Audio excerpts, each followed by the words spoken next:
அங்கே ஒரு மக்கள்கிட்ட நான் கேட்டேன்னு கேட்டீங்கன்னா இங்கே யார் வந்து ஒரு வலிமையான பொலிட்டிக்கல் லீடர்னு கேட்டேன். அப்போது ஏகமனதாக பரவலாக வந்து ஒரு 10 பேர்கிட்ட கேட்டதுக்கும் 10 பேர் நான் கேட்ட 10 பேருமே வந்து ஒரே பதில் சொன்னாங்க, செந்தில் பாலாஜி.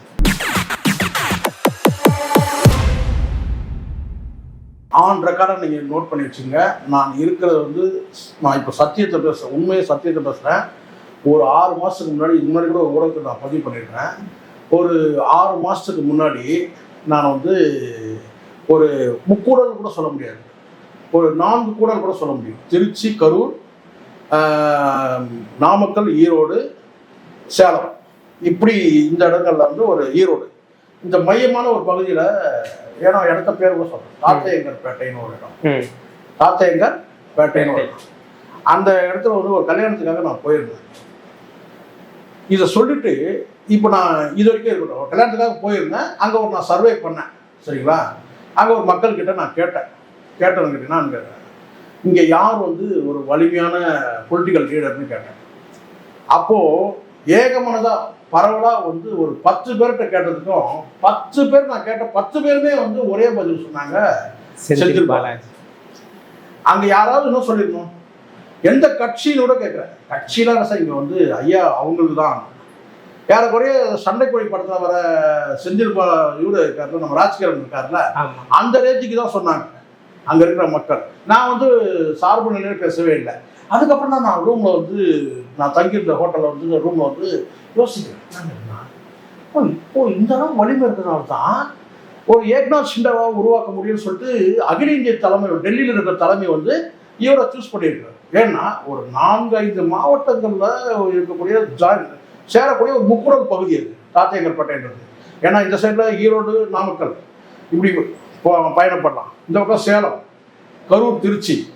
ஸோ இப்படி வந்து ஒரு மையமான ஒரு பகுதியில் வந்து எப்படி வந்து இந்த மக்கள் எல்லாரும் வந்து கேட்டால் செந்தில் பாலாஜின்னு சொல்கிறாங்க. ஒரே ஒரு குறிப்பிட்ட பகுதியிலையும் நான் கேட்குறேன். ஈரோட்டில் மகுடேஸ்வரர் கோயில்கிட்ட போகிறேன், அங்கே கேட்குறேன், அங்கேயும் அதான் சொல்கிறாங்க. நாமக்கல்லில் ஒரு பகுதியிலையும் சொல்கிறாங்க. இந்த சைடில் ஒரு பக்கம் இந்த தாத்தையங்கர்பேட்டையில் இந்த திருச்சி, கரூர் போகிற சைட்லையும் சொல்கிறாங்க. அப்போ தான் நான் யோசிக்கிறேன்னா, அப்போ டெல்லியில் ஒரு ஏக்நாத் ஷிண்டேவா வந்து உருவாக்குறதுக்கு ஏன் மற்றவங்களை சூஸ் பண்ணவே இல்லை? டிஎம்கேல எவ்வளோ பேர் இருக்கிறாங்கல்ல, பொன்முடி இருக்கிறாரு, துரைமுருகன் இருக்கிறாரு, இன்னும் எவ்வளோ லீடர் இருக்கும்போது அவங்களதான் ஒரு ஏக்நாத் ஷிண்டேவா உருவாக்கலாம்னு நினைக்காம டெல்லியில் இருக்கிற தலைமை கேட்டால் இவரை கொண்டு போய் வந்து அப்படியான ஒரு அப்ரோச்லாம் நடந்தது இல்லை. சிறையில் கேள்விப்பட்டோம்ல, கண்டிப்பாக ஈடியை வச்சு சில நெருக்கடிலாம் கொடுத்தாங்கன்னு. அப்போ இந்த செந்தில் பாலாஜிக்கு ஒரு பவர் இருக்குது. அவர் கைவசம் வந்து கேட்டீங்கன்னா ஒரு அவர் சொன்னால் செய்யக்கூடிய அளவுக்கு இல்லை. இதில் என்ன ஒரு வேடிக்கை கேட்டிங்கன்னா, இது ஒரு பக்கம். இதை தாண்டி அண்ணாமலையே என்னென்னமோ பண்ணி பார்க்குறாரு செந்தில் பாலாஜியை அவரை புகழ குறைக்கவே முடியல. ஒன்று இந்த சைடில் வந்து பார்த்தீங்கன்னா எதிர்ப்பு குரல் இருக்குல்ல அதிமுக.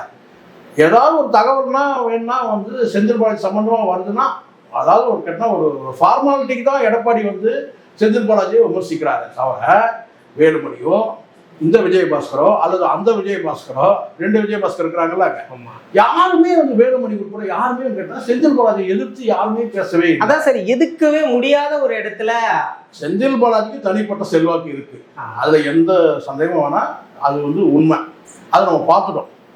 பெரிய அளவில் வந்து பார்த்தீங்கன்னா வந்து அது எப்படி அந்த செல்வாக்கு வந்தது, இவ்வளோ சின்ன வயசுல எப்படி இவர் எடுத்தாருன்ற விஷயம், அதை தவிர்க்க முடியாமல் இதை இங்கே பேசி ஆகணும். என்னன்னு கேட்டிங்கன்னா, இந்த முதலமைச்சர் கூட மு.க. ஸ்டாலின் கூட என்ன பண்ணியிருக்காருன்னு கேட்டால் உங்களுக்கு தெரியும். கேட்டால் கடுமையான விமர்சனங்களை கடந்த காலத்தில் வச்சிருக்காரு. என்னென்னு கேட்டால், இந்த தொகுதியில் ஒரு அமைச்சர் ஒருத்தர் இருக்கிறார் செந்தில் பாலாஜி சொல்லிட்டு அவர் இது. ஆனால் அதே செந்தில் பாலாஜி கட்சியில் சேர்ந்து ஒரு அமைச்சர் பொறுப்பையும் கொடுத்து முக்கியமான துறைகளான மின்துறை, மதுவிலக்கு அமலாக்கத்துறை இதெல்லாம் வந்து அவர் கையில் கொடுக்குறாருன்னா, அப்போ அங்கே வந்து பார்த்தீங்கன்னா தனிப்பட்ட செல்வாக்கு இருக்கு, கட்சி தலைவர்களை கடந்து தனிப்பட்ட செல்வாக்கு இருக்கு அப்படின்றத நம்மளால புரிஞ்சுக்க முடியும். கண்டிப்பா சார், நீங்க சொல்லும் போது எனக்கு ஒரு டயலாக் தான் உண்மையா சொல்றேன். ஏன்னா சண்டைக்கோழி படத்துல ராஜ்கிரண் எப்படி சொன்னாங்களோ, அந்த மக்கள் வந்து பேசுறாங்களோ, அதில் அந்த மாதிரி கேட்டால் ஒரு 18 பட்டிக்கும் வந்து பார்த்தீங்கன்னா வந்து ஒரு ஜாமோட இருக்கிறாரு. ஒரு அசைக்க சிறையில் இத்தனை ஒரு வருஷம் காலம் சிறையில் இருந்திருந்தால் கூட அந்த செல்வாக்கு வந்து அவர்கிட்ட இருக்கு. அமைச்சர் பதவி இருக்கிறது இல்லைன்றதுலாம் அது சட்டம் சார்ந்த விஷயம். அது நீதிமன்ற உத்தரவு இருக்கு. தமிழ்நாடு அரசு வந்து சட்டப்பூர்வமாக வந்து பார்த்தோம்னா அவங்க எப்படி நடந்துக்கிறாங்கன்றது அது விமர்சிக்கலாம், அது வேற. நாம ஒன்றும் முட்டுப்படுற இடத்துல நம்ம இல்லை. ஆனால் செந்தில் பாலாஜின்ற ஒரு மனிதர் தனிப்பட்ட ஒரு செல்வாக்கு இருக்கிறது உண்மைதானே. இப்போ நீங்க ஜார்க்கண்ட்ல சிபு சோரன் எடுத்துங்க. அவர் வந்து பார்த்தீங்கன்னா வந்து கொலை வழக்கிலேயே வந்து அவர் வந்து கைது பண்ணாங்க, சிறைக்கு போயிட்டாங்க. ஆனால் ஆட்சிக்கு வேற ஏதாவது மாறி வந்தாங்கன்னு கேட்டால் எனக்கு மறுபடியும் அவரு தான் ஆட்சிக்கு வந்தாரு கேட்டால் அங்கே வந்து ஜார்க்கண்ட் வந்து இப்போ அவங்களோட மகன் கூட வந்து உங்களுக்கு தெரியும் நினைக்கிறேன், சோரன், இன்னொரு சோரன் இருக்காருல மகன், அவரை கைது பண்ணதான் தெரியும். ஆனால் இன்னைக்கு வந்து அவங்க பார்த்தீங்கன்னா அங்கே வந்து சிபு சோரன் வந்து எம்ஜிஆர் மாதிரி அப்படி வந்து ஒரு செல்வாக்கு சொல்றாங்க. இப்போ ஜெயலலிதா கூட இருக்கிறாங்க. ஜெயலலிதா அவர்கள் வந்து கேட்டால் உங்களுக்கு தெரியும் சொத்து போய் வழக்கில் அவங்க சிறை இருக்க அனுப்பிச்சாங்க, எல்லாம் இருக்கு. ஆனால் இருந்தாலும் அந்த கடைசி காலம் வரைக்கும் அந்த அம்மான்ற அந்த பிராண்ட் வந்து ஒரு மக்கள் செல்வாக்கு பெற்ற தலைவராக தானே இருந்தாங்க. ஸோ அதனால் இந்த குற்றச்சாட்டுகள்லாம் ஒரு பக்கம் இருக்குது. அது சட்டம் சார்ந்து நம்ம தவறே கூட செஞ்சிருந்தாலும் கூட வந்து பார்த்தீங்கன்னா அது வந்து நம்ம அதுக்கு முட்டு கொடுக்கல. ஆனால் தனிப்பட்ட செல்வாக்கு வந்து இருக்குன்றத நம்ம வந்து ஒத்துட்டு தான் ஆகும். நிச்சயமா. நீங்க செந்தில் பாலாஜி அவர்களை பத்தி சொல்லும் போதே இந்த ஒரு படத்துல ஒரு டைலாக் வரும், தேனி கம்பம் தூத்துக்குடி, அதெல்லாம் சார் இது நான் தான் சொல்றேனே. நான் வந்து போற போக்கில் சொல்றேன். நான் 2 நாள் தங்கியிருந்தேன். ஒரு நாள் இரவு, ஒரு பகல், மறுநாள் சாயந்தரம் வரைக்கும் இருந்தேன். ஒரு இரவு தங்கி.